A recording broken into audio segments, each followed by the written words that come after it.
наргиз пироҳани наврӯзии ин бонуро ки омода шудааст ба ӯ месупорад. ҳар рӯзи ӯ ҳамин гуна бо духтани либосҳои идона шом мешавад. мегӯяд бо расидани наврӯз ва баҳор шумораи муштариёнаш зиёд шуда серкор аст. Як рӯз ба 2 курта мешавдухтам. ҳозир бисёр серкор, потому что наврӯз 8 март гузашт, ана ҳозир наврӯз духтаро бисёр чакану куртаи зор заказ мекунанд. инҷа духтаро ҳаст, пупурчӣ ҳаст, сангмезадагӣ ҳаст. ман дизайнер, пора мекунам, ҳам медузам, ҳам духтароба метиҳам, чтобы бекор нашинанд. дар ин дукон ҳамроҳ бо наргиз бонувони дигар ҳам ба ӯ кӯмак мекунанд. корашон гуногун аст. яке чакан медузаду дигаре попурӣ. духтани атласу адрас ва часпонидани муҳраҳои ороишӣ кори нафарони дигар аст. ин занонро хонаи муди тарроҳи маъруфи тоҷик хуршед саттуров ба ҳам овардааст.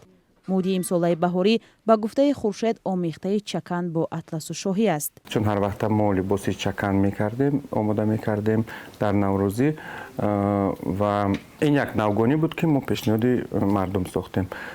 чӣ тавре ки дар тамоми дунё агар ҳар сол як рангро ба муд ворид кунанд, вале ба мардуми тоҷик ин дахл надорад, чунки либосҳои мо ҳамеша рангин буданд, рангин ҳастанд ва мемонад ва мардуми мо аз тамоми рангҳо истифода мебарад, чӣ дар чакан ва чӣ дар матоъҳои атлас. кори имсолаи тарроҳон ҳам ба занону духтарон писанд омадааст. харидорони либосёнҳо зиёданд. ана ҳамин болопӯше кардигане ки дар ман мебинед, бо гулу шерозҳои нақшу нигори тоҷикие ки худашон ихтироъ карданд ороиш дода шудааст ва ин атласе ки либоси миллии тоҷикон ҳисоб мехӯрад ҳамроҳ карданд бо ин нақшу нигор. бисёр шинаму зебо аст дар тана. барои тоҷирон низ фасли даромад расидааст. матоъҳои рангоранг бо нархҳои гуногун ба фурӯш мераванд. нархи ин матоъ 1500 сомон, ороишаш 1500 сомон мебошад.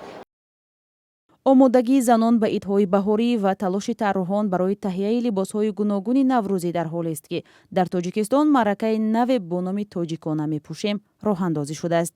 ба гуфтаи мақомот ин маърака аз аввали моҳи март то охири май дар тамоми минтақаҳои кишвар ҷараён мегирад.